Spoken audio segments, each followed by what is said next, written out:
नमस्ते। Solid facts with Hemant त्री में आप सबका स्वागत। जैसा आप देख रहे हैं हेमंत सर हमारे साथ मौजूद है। बहुत स्वागत सर। 5 राज्यों के चुनाव के परिणाम आज हम सब देख रहे हैं। नतीजे लगभग वही है जिसकी बात आप पहले से करते रहे हैं।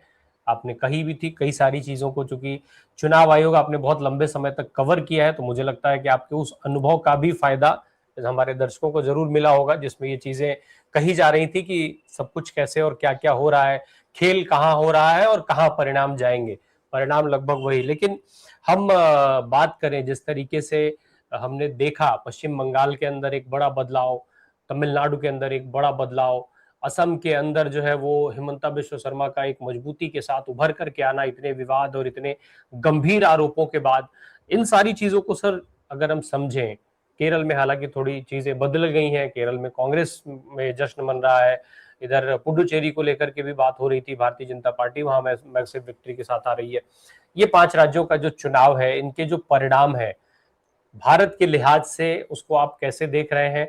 और सबसे अहम इसमें पश्चिम बंगाल है, ममता का संघर्ष, क्या वो संघर्ष जनता को नहीं जोड़ पाया अपने साथ माना जाए, या फिर जो बातें आप लगातार कहते रहे थे, ममता बनाम भाजपा नहीं, ममता बनाम मशीनरी सिस्टम, इन सब के अगेंस्ट जो चुनाव हुआ उसमें सिस्टम को जीत मिलती दिख रही है सर।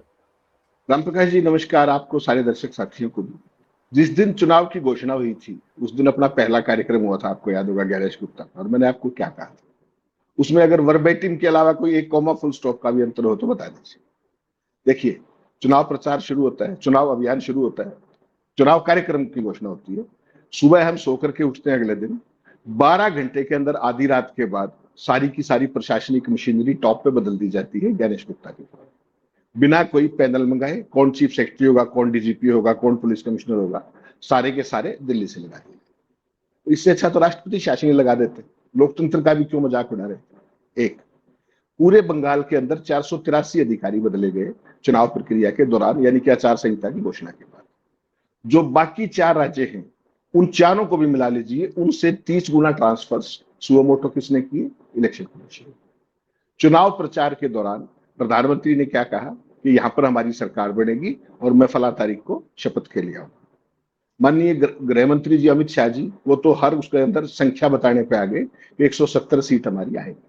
ठीक, उनका ये कहना था कि सारे पॉमेरियन मीडिया, चुनाव आयोग और बाकी जो भी सिस्टम है वो सारा उस कार्यक्रम में लग गया। सारे देश ने ये देख लिया। आपने जिस दिन घोषणा हुई थी उस दिन अधिकारियों की बदले से लेकर के एसआईआर के नाम पर लॉजिकल डिस्क्रिपेंसी से लेकर के सुप्रीम कोर्ट और तमाम अदालतों के रवैये से लेकर के जांच एजेंसियों की छापेमारी से लेकर के तमाम एक्शन से लेकर के हर चीज देखी लगा था। तो मैं अपना जो भी छोटा मोटा अनुभव है राम प्रकाश जी, उसके बेसिस पे कह सकता हूँ कि 1952 में देश में चुनावी राजनीति की शुरुआत हुई थी। इन 74 सालों में इस देश का सबसे पक्षपातपूर्ण चुनाव अगर कहीं हुआ है तो वो बंगाल के अंदर। ठीक, ये इतिहास इस बात का गवाह है, ये जो मैंने बातें कही ये सब उसका गवाह है। नंबर 1, आपने एग्जिट पोल देख ली, सारे पॉमेरियंस ने जो अमित शाह जी ने कहा था वहीं पर जाकर के आंकड़ा टिकाया, कोई शक उसके अंदर। आज सुबह का कमाल देखिए, सबसे बड़ी जो विचित्र बात हुई वो आज की। आज सुबह 6:30 बजे भाजपा के दिल्ली मुख्यालय के अंदर, आपको पता है, मिठाइयां, जलेबी और पूड़ियां बनने लगी। इतना जबरदस्त विश्वास कहां से आ सकता है? अगर आप सरपंच का भी चुनाव लड़ रहे हो ना, ये तो छोड़ दीजिए, एक स्टेट का चुनाव है, इतनी दुस्साहस आप कर सकते हैं क्या? वोटर के मन में क्या है, क्या आप बता सकते हैं? तो ये आज नया एक चीज हुई कि मतलब चुनाव की काउंटिंग 8 बजे शुरू होनी थी और 6:30 बजे से कढ़ाई चढ़ा करके जिस तरीके से मिष्ठान और तमाम चीजें, छोड़ दीजिए उस बात को। 10 बजे तक कितने राउंड काउंटिंग हुई थी? 2 राउंड, 2.5 राउंड। टोटल काउंटिंग कितनी है? 19 से 20 राउंड। और प्रधानमंत्री जी की शाम की इवेंट दिल्ली पार्टी मुख्यालय में फिक्स हो गई। क्या आप इसको साधारण बात मानते हैं? लेकिन मेरी राम प्रकाश जी इसमें धर्म संकट दूसरा है, और इस शायद आप भी सहमत होंगे।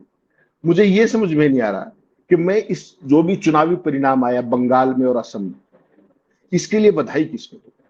क्या चुनाव आयोग को दे दूं, या बीजेपी को दे दूं, या अदालतों को दे दूं, जांच एजेंसियों को दे दूं, मीडिया को दे दूं, या सत्ता की पूंजी को दे दूं?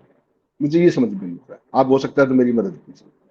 तो बेसिकली जो आंकड़े बंगाल के अंदर प्रधानमंत्री जी ने दिए और गृह मंत्री जी ने दिए, वो सारे के सारे स्टेब्लिश होते हुए दिख रहे हैं इस समय, जब 2:15 बजे मैं और आप रिकॉर्डिंग कर रहे हैं। और जो असम के अंदर जो हेमंता बिस्वा शर्मा कहा करते कि 90 से ऊपर सीट आएंगी, वो भी स्टेब्लिश हो गया।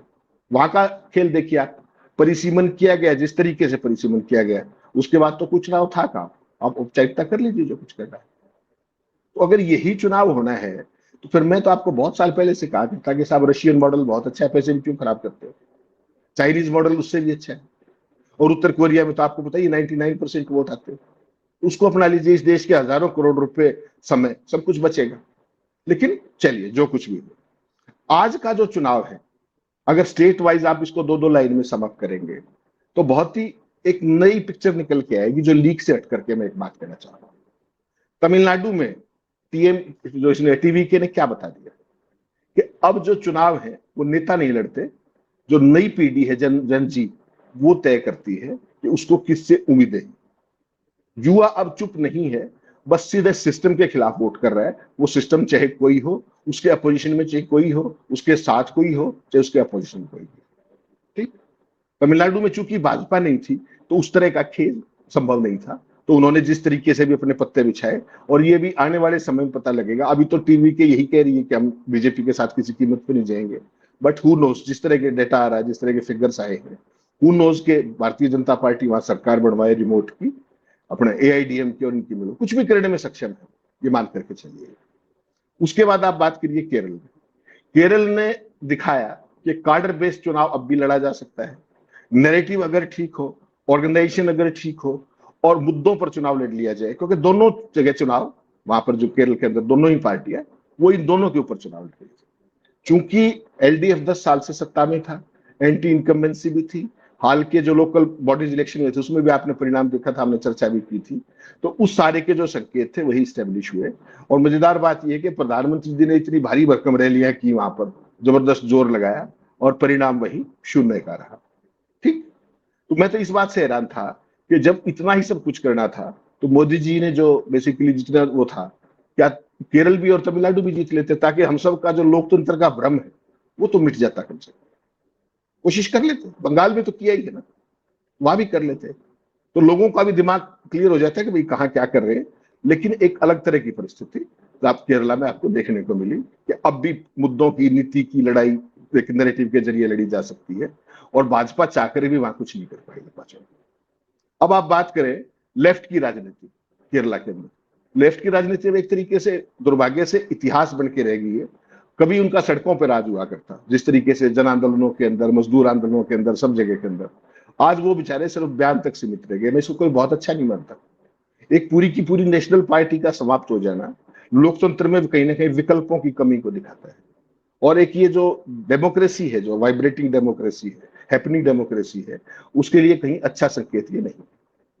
बीजेपी का जो आपने कहा, बीजेपी का गेम बिल्कुल साफ है। बीजेपी को येन केन प्रकरण, साम दाम दंड भेद, एसआईआर, डिलिमिटेशन, इलेक्शन कंट्रोल, जांच एजेंसियां, जो मर्जी करना पड़े, वोट ऐड करनी पड़े, वोट घटानी पड़े, बिहार का ट्रायल करना पड़े, हरियाणा का ट्रायल करना पड़े, महाराष्ट्र का ट्रायल करना पड़े, जो करना पड़ेगा करें। तो बेसिकली एक चीज बड़ी साफ हुई कि जहां भाजपा ने अपनी नजरें गड़ा दी कि मुझे यहां पर सत्ता हथियानी है, इसको चुनाव जीतना नहीं कहते, माफ कीजिए, इसको सत्ता हथियाना कहते हैं।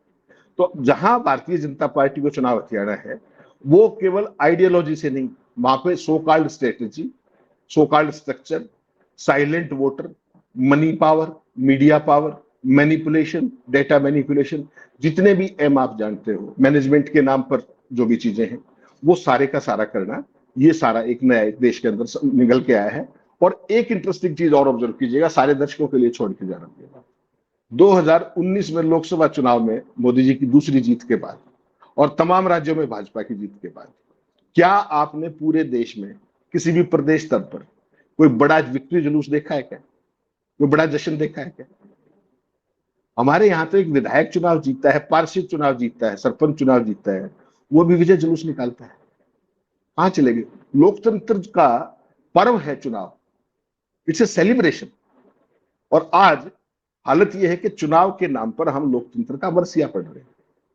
लोकतंत्र आज शरशैया पे पड़ा हुआ है। जो लेवल प्लेइंग फील्ड की बातें थी, जो कायदे कानूनों की बात थी, जो आचार संहिता की बात थी, मुझे एक बात का जवाब दे दीजिए आप, इस देश के संविधान ने हमें फंडामेंटल राइट नहीं, लेकिन कॉन्स्टिट्यूशनल राइट के तौर पर हमें वोटिंग का अधिकार दिया। और बंगाल के अंदर 27 लाख लोगों के अंदर वोट काट दिया आपने, और किसने उसको रोका नहीं? सुप्रीम कोर्ट ने उसमें क्या हस्तक्षेप किया? क्या कुछ किया? क्या जिस तरह की टिप्पणी की, कोई बात इस बार नहीं, अगली बार चुनाव में वोट डाल लीजिएगा। सभी सुप्रीम कोर्ट कॉन्स्टिट्यूशनल कोर्ट है, और कॉन्स्टिट्यूशनल कोर्ट अगर हमारे कॉन्स्टिट्यूशनल राइट को नहीं बचा सकती तो उसके होने का क्या मतलब लगाएंगे आप? ये सवाल मैं देश के सामने छोड़ रहा हूं। कौन जीता कौन हारा, राम प्रकाश राय को ना उस सरकार में मंत्री बनना था ना इसमें बनना है, ना मेरी कोई व्यक्तिगत चॉइस है ना डिसलाइक। सवाल तो डेमोक्रेसी की नॉर्म्स का है, लेवल प्लेइंग फील्ड का है, रिप्रेजेंटेशन ऑफ पीपल एक्ट का है। जन भावनाओं के अनुसार सरकारें चुनी जाती है लोकतंत्र में, या सत्तारूढ़ केंद्रीय सरकार के विम्स और फैंसीज, उसके मैनिपुलेशन, उसके मिसयूज के आधार पर सरकारें चुनी जाएंगी, वोटर चुने जाएंगे, वोटर लिस्टें चुनी जाएंगी। तो फिर ये लोकतंत्र का घोषणा छोड़ दीजिए ना भाई, और बहुत काम है। ये जो सारी चीजें थी, जिसमें चाहे वो झाल मुड़ी से लेकर के नौका विहार तक का जो दृश्य था, फुटबॉल खेलने तक का जो दृश्य था, अब वो सारी चीजें सोशल मीडिया पर लगातार वायरल हो रही हैं कि इन सारी चीजों ने जनता से क्या गजब मोदी जी को कनेक्ट किया कि जनता बिल्कुल भाजपा मय हो गई और ममता बनर्जी को उन्होंने उखाड़ फेंका वहां से। अब बात जो ये नैरेटिव सेट किया जा रहा है, क्या एक बार फिर ये सारी चीजें इसलिए उछाली जा रही हैं कि इन्हीं चीजों से जनता जुड़ी है, मुद्दा कहीं है नहीं, मुद्दे का कोई मतलब नहीं है। यानी आने वाले 5 सालों में सरकार जिन चीजों से चलेगी उसका नमूना भी अब दिखाना शुरू कर चुकी है क्या भारतीय जनता पार्टी? माना जाए इसको? नहीं राम प्रकाश जी, ये सारे का सारी चीजें जो आपका साउथ ब्लॉक से आता है ना, वो सुबह से व्हाट्सएप आता है संपादकों के पास, तो उसके बेसिस पर नैरेटिव खड़ा करना है, ये सारा ब्रीफ उसका है। आज शाम को जब परिणाम को वाइंड अप करेंगे, आप फाइनल परिणाम आएंगे, तब तक आपको नई चीजें जुड़ेंगी। जो ये सो कॉल्ड बुद्धिजीवी बैठते हैं ना कैमरे के ऊपर, टीवी के ऊपर, वो आपको बताएंगे कि किस तरीके से महिला आरक्षण का विरोध भारी पड़ गया ममता बनर्जी को, डीएमके को भारी पड़ गया। तो फिर वो केरला में भारी क्यों नहीं पड़ा? वहां तो और ज्यादा पढ़े लिखे लोग। तो उस तरह के नैरेटिव से, अच्छा उन्होंने वोट मोदी जी का वहां खाता भी क्यों नहीं खुलवाया, ये काउंटर सवाल वहां कोई नहीं पूछेगा। वहां तो ये बताएंगे कि इस कारणों से ये हार गए, क्योंकि अपनी चोरी और डकैती छिपाड़ी। राम प्रकाश जी देखिए, बिल्कुल न्यूट्रल एंगल से मैं एक बात करूंगा। तमाम चैनलों पे तमाम तरह की बहसें हुई, यूट्यूब पे भी हुई, बाकी जगह। मैंने, आप मुझे एक घटना बताई, जब मैंने कहा कि बंगाल के अंदर बीजेपी अपने तृणमूल जीतेगी, कभी एक बार कहा, मैंने तो पहले दिन से कहा कि चुनाव तो डन एंड डस्टेड है, और अगर अब भी ये नहीं जीते बीजेपी, तो फिर Gyanesh Gupta, SIR, data manipulation, एजेंसियां, हर चीज से भरोसा उठ जाएगा, और अदालत का भी जो रुख रहा उससे। तो उन्होंने उस चीज का फायदा उठाया। मैं कभी भी ममता बनर्जी की पॉलिसीज का बहुत कोई फैन नहीं रहा। उनकी भी अपनी बहुत सारी फॉल्ट लाइन्स हैं, उनके भी बहुत सारे फेलियर्स हैं, सारी बात। लेकिन जब आप लोकतंत्र में चुनाव के लिए जाते हो ना, तो चुनाव फ्री एंड फेयर होना चाहिए, वो किसी के लिए भी। और चुनाव में राजनीतिक शत्रुता नहीं होती, एक स्वस्थ प्रतिस्पर्धा होती है। तो उस प्रतिस्पर्धा के सारे, आप जीते मैं जीतूं या कोई और जीते, लेकिन वो फ्री एंड फेयर होना भी चाहिए, और उससे भी ज्यादा दिखना भी चाहिए। यही न्यायपालिका के लिए। क्या पूरे प्रकरण के अंदर जितना बार आप बंगाल के चुनाव को लेकर के अदालतों में केस गए, इससे पहले कभी आपने सुना था? क्या किसी मुख्यमंत्री को सुप्रीम कोर्ट में जिरह करते हुए आपने सुना था? क्या किसी मुख्यमंत्री को चुनाव आयोग में जाते हुए आपने सुना था? ये परिस्थिति आपको वैसी लगती है क्या? ये परिस्थितियां क्रिएट की गई, और पूरे का पूरा ये जो मॉडल है ना, केवल इसको समझिएगा, ये जो मॉडल है ये विपक्ष मुक्त भारत का है। ये इनका 100 साल पुराना जो सबसे बड़ा सपना है, ये कहीं ना कहीं उसका है। काश, जो मैंने कहा कि काश ज्ञानेश गुप्ता इतनी शर्मनिरपेक्षता और जुटा लेते कि केरल और तमिलनाडु भी भाजपा को जिता देते। फिर वन नेशन वन लीडर और विपक्ष मुक्त भारत का जो 100 साल पुरानी जो एनजीओ है आरएसएस, उसका सपना भी साकार हो जाता। और सारे के सारे इलेक्शन कहते हैं इसको, मैं आपको पहले दिन से कहता हूं, ये इलेक्शन नहीं सिलेक्शन है, और सिलेक्शन से भी ज्यादा मैनिपुलेशन है। उस सब का परिणाम आज आपके सामने है। इसमें कौन जीता है कौन हारा का सवाल नहीं, सवाल है कि लोकतंत्र इसके अंदर ध्वस्त हो गया।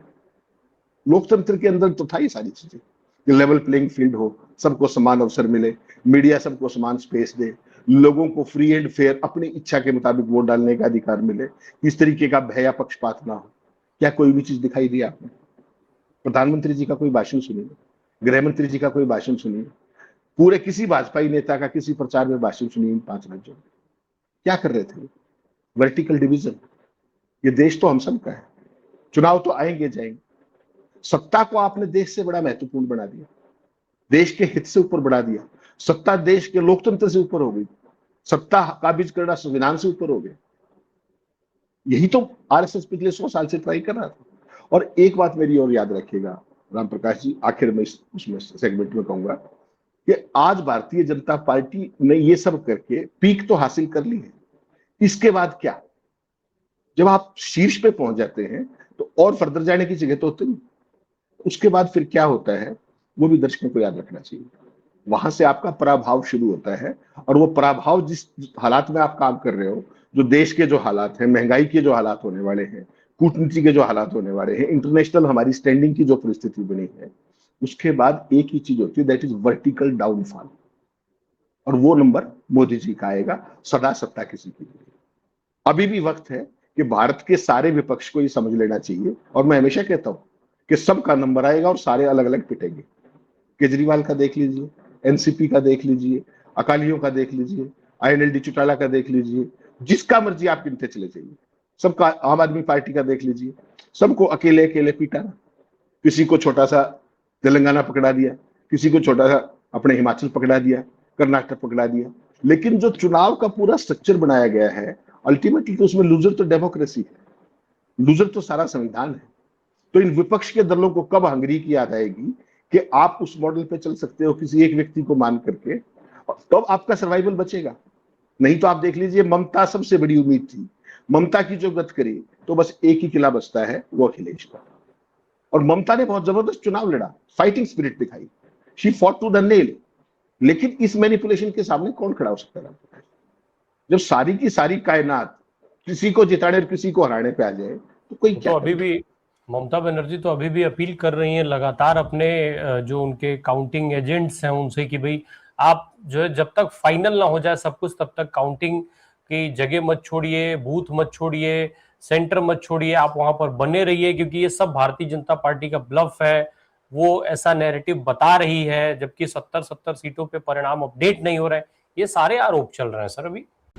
সবাইকে নমস্কার জানিয়ে বলছি, প্লিজ দয়া করে কেউ কাউন্টিং এজেন্টরা এবং প্রার্থী ক্যান্ডিডেটরা তারা ভোটিং এলাকা ছেড়ে আসবেন না।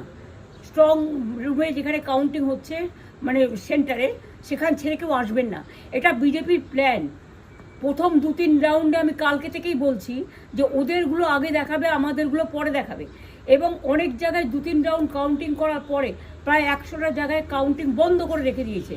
এবং কল্যাণীতে ধরা পড়েছে 7টা মেশিন, যেখানে কোনো মিল নেই। এটা টোটাল ফোর্সফুলি সেন্ট্রাল ফোর্সকে দিয়ে চারিদিকে তৃণমূল কংগ্রেসের উপর অত্যাচার করছে, অফিস ভাঙছে, জোর করে দখল করছে। এসআইআর নামে আপনারা দেখেছেন ভোট লুট করেছে যাতে যে সিটগুলো জিততে পারে। কিন্তু এখনও এমন 70টা সিট আছে, 100টা সিট আছে যেগুলো আমরা এগিয়ে আছি, সেগুলো বলছে না। টোটালটাই মিথ্যে নিউজ খাওয়াচ্ছে। আগে ডিআইসিও এই খবরগুলো দিত, কিন্তু তাকে কালকে চেঞ্জ করে দেওয়া হয়েছে। টোটালটা ইলেকশন কমিশন নিজের ইচ্ছে মতো খেলছে, এবং সাথে কেন্দ্রীয় বাহিনীকে নিয়ে। এবং আমাদের পুলিশরা টোটাল মাথা নত করে কেন্দ্রীয় বাহিনীর আন্ডারে কাজ করছে। সুতরাং আমি সব আমাদের কাউন্টিং এজেন্টদের, আমাদের সমস্ত পার্টির কর্মীদের বলবো, অত মন খারাপ করার কারণ নেই। আমি বলেছিলাম সূর্যাস্তের পরে আপনারা জিতবেন। 3 রাউন্ড 4 রাউন্ড কাউন্ট হলেও এটা 14 রাউন্ড থেকে 18 রাউন্ড কাউন্ট হয়, তখন আপনারা জিতবেন। Wait and see, watch. আমরা সবাই আপনাদের সাথে আছি, আপনারা কেউ ভয় পাবেন না, নিশ্চিন্তে থাকুন। আমরা বাঘের বাচ্চার মতো লড়াই করে যাব। राम प्रकाश जी, हर स्टेट को जीतने का इनका स्टैंडर्ड ऑपरेटिंग प्रोसीजर यही है। ममता कुछ भी गलत नहीं कह रही। अब जब मैं और आप बात करें, उससे थोड़ी देर पहले उनका वीडियो आया, बंगाली में है, तो बेशक आप दिखाना चाहे दिखा दीजिएगा जितना भी। तो वो कह क्या रही है कि हम जीतेंगे चुनाव, केवल आप अपने बूथ पे डटे रहिए। वो अपने एजेंट्स को भी कह रही है, काउंटिंग एजेंट्स को भी, अपने कैंडिडेट्स को भी कह रही है कि बीजेपी की ये थॉट आउट प्लान है।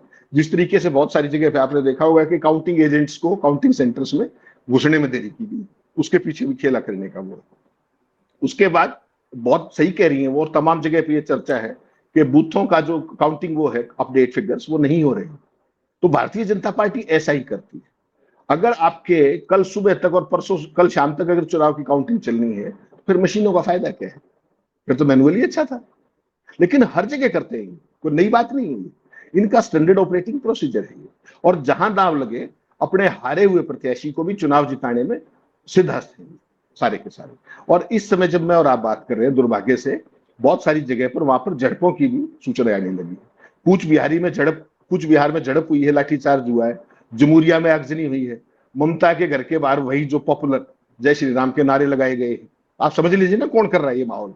ये एक बार माहौल खराब हो जाए, बाकी सारा व्यवस्था है पैरामिलिट्री से लेके सब कुछ, और उसके बाद उस शोर शराबे में हंगामे विक्ट्री के सर्टिफिकेट पकड़ाते जाओ, कोई पूछने वाला नहीं। ठीक, बेसिकली क्या है कि आज एक नई चीज और बताऊं आपको, आप जानकर के हैरान होंगे। लंबे समय के बाद आज बंगाल के अंदर सरकार बनाने पे आए हैं ये। कब से? आपको ध्यान होगा बंगाल में भाजपा ने पहली बार अपनी सरकार इस बार बनाने जा रहे हैं। इससे पहले आखिरी बार सरकार कब बनी थी बंगाल के अंदर, आपको पता है?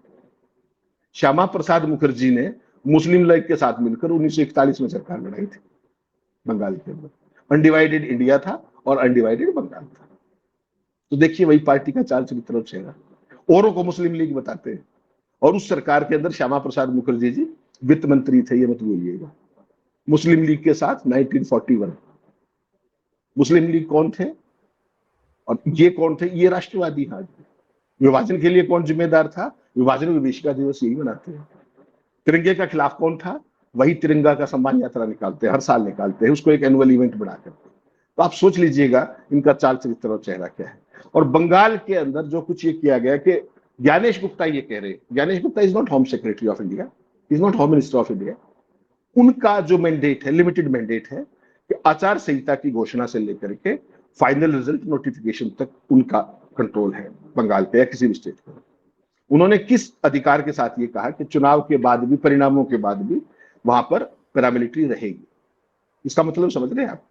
उसके पीछे की मंशा समझ रहे हैं आप? और वो आज सारी जगह आपको दिखाई दे रही है। अगर ये लोकतंत्र है तो माफ कीजिएगा, हमारे संविधान निर्माताओं ने इसकी परिकल्पना नहीं की थी। ये अनफॉर्चुनेट है। सर अभी फाइनल परिणाम नहीं आया, लेकिन जिस तरीके के रुझान दिखे असम में, एक बार फिर से हेमंता बिस्वा शर्मा की वापसी तय हो चुकी है।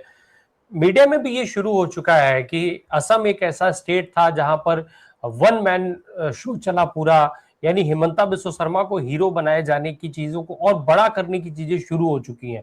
कैसे देखा जाए असम के इस जीत को? गंभीर आरोप लगे लेकिन उस पर कोई बात नहीं हुई, उल्टा पवन खेड़ा के पीछे पुलिस घूमने लग गई, और फिर अब कितनी मुश्किलें और ज्यादा बढ़ेंगी असम में कांग्रेस को लेकर के, कांग्रेस की मुश्किलें, कांग्रेस की वापसी की संभावना वहां बचेगी? राम प्रकाश जी, जो परिसीमन वाला प्रयोग संसद के जरिए करना चाह रहे थे, उसकी एक सबसे बड़ा ट्रेलर यहाँ पर असम में दिखाया गया था, और उसका पार्ट ट्रेलर जम्मू कश्मीर में दिखाया गया था, अगर आपको याद हो तो। उसी खेल को करने की तैयारी पूरे देश में थी महिला आरक्षण की आड़ में, जिसको विपक्ष ने भांप लिया और समय रहते रोक लिया। उस दिन आपको ध्यान होगा हमारी चर्चा हुई थी, मैंने आपको क्या कहा था कि अगर ये परिसीमन कर दिया जाता और जो ये करना चाह रहे थे, तो फिर मान के चलते कि देश में 500 सीट इनकी होती और बाकी 43 को ये बांट रहे होते अपनी इच्छा के मुताबिक। ठीक, तो जो आज आपने परिणाम देखा है बंगाल के, अपने असम के अंदर, उसमें कहीं आपको कोई अतिशयोक्ति लगी या कुछ भी लगा? पहले दिन से क्या कह रहे थे मतलब बिस्वा शर्मा के 90+ सीट आएगी, ऐसे ही थोड़ी कह रहे थे। किस तरीके के उन्हें भाषण दिए, किस किस पर उन्होंने निशाने लगाए बंदूक से लेकर के, कौन कौन सी अदालतों ने उनका केस स्वीकार नहीं किया, वो सारी चीजें। विपक्ष को केवल उतना ही छोड़ा जाएगा कट्टू साइज, जितना ये चाहेंगे, जितना ये तय करेंगे। ये इनका पूरे का पूरा खेल है। असम के अंदर तो आपको किसी स्टेज पे लगा के चुनाव है, जो इनके पास धनबल है। राम प्रकाश जी, आप मुझे एक बात बताइए, आपने चुनाव के दौरान मुझ पर कोई आरोप लगाए तो उसकी जांच होनी चाहिए, ठीक है या गलत है, या आपको पर्चा दर्ज करके आपके पीछे पुलिस छोड़ देनी चाहिए? होना तो ये चाहिए था कि आपने मुझ पे आरोप लगाए तो आई शुड कम क्लीन, और कल क्लीन होने की बजाय मैं आपके खिलाफ एफआईआर दर्ज करा के अपनी पूरी मशीनरी लगा दूं। और उसकी आड़ में जो शब्द प्रयोग किए गए वो सुप्रीम कोर्ट के ऑर्डर में लिखे हुए सारे, कि किस किस तरीके के संविधान की शपथ लिए हुए एक व्यक्ति ने शब्द प्रयोग किए अपने एक राजनीतिक प्रतिद्वंदी के खिलाफ। खेड़ा का ये बना दूंगा, वो बना दूंगा। ये आप सोचिए ये किन लोगों का चाल चरित्र और चेहरा है? अगर ऐसे लोग सत्ता में आएंगे, सत्ता में रहेंगे और दोबारा चुने जाएंगे, तो फिर ये देश किस तरफ जा रहा है? क्या ये गंभीर प्रश्न नहीं है? और हर दर्शक को पार्टी लाइन से ऊपर हट के ये बात सोचनी चाहिए कि हम कहां जा रहे हैं। क्या ये रास्ता ठीक है? क्या ये रास्ता आत्मघाती है? क्या ये रास्ता लोकतांत्रिक है? क्या ये रास्ता कहीं और लेके जा रहा है और ऐसी जगह जहां से वापसी ना हो पाए? This is very sad state of affairs, very very unfortunate. लेकिन अब लास्ट में सर एक चीज जो जहां पर आकर के अंतिम चीज टिक जाती है, जनता या जो भी सिस्टम है जहां पर ये सारे परिणाम तय हो रहे हैं या तय किए जा रहे हैं, लेकिन फिर अब ऑप्शंस क्या बचते हैं, कैसे रुकेंगी ये सारी चीजें। विपक्ष तो ऑलरेडी कोशिश कर रहा था, लोग जो है इसके लिए किसको जिम्मेदार मानते हैं, कभी किसी पर सवाल उठता है, कभी किसी पर सवाल उठता है। तो दो चीजें, एक तो रास्ता क्या है, दूसरा इन सारी परिस्थितियों का जिम्मेदार कौन है। कि जब हम आंखों के सामने ये देख रहे हैं कि हमारे लोकतंत्र में ये सारी चीजें इस क्रोनोलॉजी के साथ फिक्स की जा रही हैं, तय की जा रही हैं, और अगर मतलब सीधे शब्दों में कहें तो मुझे लगता है कि डिक्टेट की जा रही हैं, डायरेक्टली हम कह सकते हैं इस बात को। बिल्कुल 100%। देखिए, मैं आपको हमेशा से एक बात कहता हूँ, छोटा सा हिमाचल आप जीत गए, कोई तेलंगाना जीत गए, कोई कर्नाटक जीत गए, जिस भी परिस्थितियों में जीत गए, उसको छोड़ करके आपकी पूरी व्यवस्था पर काम करना होगा। और ये छोड़िएगा कि इस बार आप प्रकाश हार रहे, अगली बार मैं हार रहा हूँ, तीसरी बार कोई और हार रहा हूँ। जब तक व्यवस्था में सुधार की बात सारा विपक्ष एकजुट होकर के नहीं करेगा, जब तक छोटी मोटी जो ये आपको दिखाई जाती है ना पोमेरियंस वाली, उनकी बजाय आप लार्जर पिक्चर को देखोगे डेमोक्रेसी की, तब तक ये आपके साथ होता रहेगा। केवल दो ही उपाय है। अल्टीमेटली आपको चुनाव का बाइकाट करना पड़ेगा। अल्टीमेटली आज कर लीजिए, दो सब कुछ लुटा पिटा के घर में आ जाइए, तब कर लीजिए। देश ने 12 कीमती साल पहले ही गंवा दिए, और कितना गंवाना चाहते हैं ये राजनीतिक दल तय करें। आप सोच करके देखिए ना कि आज परिस्थिति क्या आ गई है। पूरे का पूरा विपक्ष जिस तरह की स्थिति है, जिसको यूज किया फिर इनको थ्रो किया, उसको आप देखिए। कहा करते क्या कि क्षेत्रीय जो कांग्रेस मुक्त भारत बनाना है, लेकिन एजेंडा क्या था, जेपी नड्डा ने बताया था कि क्षेत्रीय दलों को खत्म कर देना चाहिए। कौन कौन सी क्षेत्रीय दलों का काम कर चुके हैं? अजीत दादा का निधन हो गया, शरद पवार साहब अस्वस्थ है, इनेलो के टुकड़े टुकड़े कर दिए, मायावती को घर बिठा दिया गया, नीतीश कुमार राज्यसभा में थकावट उतार रहे हैं, नवीन पटनायक को एक ब्यूरोक्रेट ही ले बैठा, जिस तरीके से कंप्रोमाइज होकर के सारी की सरकारी सरकार गवा दी गई। अगर दीदी भी हार गई, लेफ्ट कहीं बचा नहीं, फिर क्या है? अकेली कांग्रेस रहेगी, उसके पास कोई साधन नहीं छोड़े, तो लोकतंत्र की तो इति श्री होगी ना। Rest in peace democracy, that is what they want for last 100 years। इसके अलावा वो एनजीओ कुछ चाह रही है क्या? One nation one leader, that is what they want to do. अगर इस विपक्ष को अब भी समझ में नहीं आ रहा, तो सद्बुद्धि की कामना कर सकते हैं। ये छोटे छोटे प्रांत जीतकर बड़ी लड़ाई हार जाना, बड़ा युद्ध हार जाना, ये देश के लोकतंत्र के लिए किसी भी रूप में आप अच्छा नहीं कह सकते। वन नेशन वन इलेक्शन की बात जो कही जाती है, वो असल में वन नेशन वन लीडर की बात होती है। इलेक्शन तो चाहती भी नहीं है भारतीय जनता पार्टी आज की तारीख में। उन्हें इलेक्शन की जरूरत नहीं है, वो तो चाहते ही हैं कि आप कुछ ऐसा फॉर्मेट लाइए, विपक्ष कहे कि नहीं हम आप छोड़िए, हमें कुछ डील करिए हमारे साथ किसी तरीके से, और मोदी जी को सदैव के लिए प्रधानमंत्री राष्ट्रपति कुछ उस फॉर्मेट में जहां फिट हो पाए कर दीजिए, उनको तो उससे ही मतलब है। बहरहाल 5 राज्यों के चुनाव के इस परिणाम ने बहुत कुछ बदला है। हर बार हर चुनाव के बाद एक नई सोच का अवसर मिलता है विपक्ष को भी, इस देश की जनता को भी। एक बार फिर वो अवसर उनके सामने खड़ा है, देखा जाए कि इस अवसर को वो कैसे भुनाते हैं, कैसे इस मौके का फायदा उठाते हैं।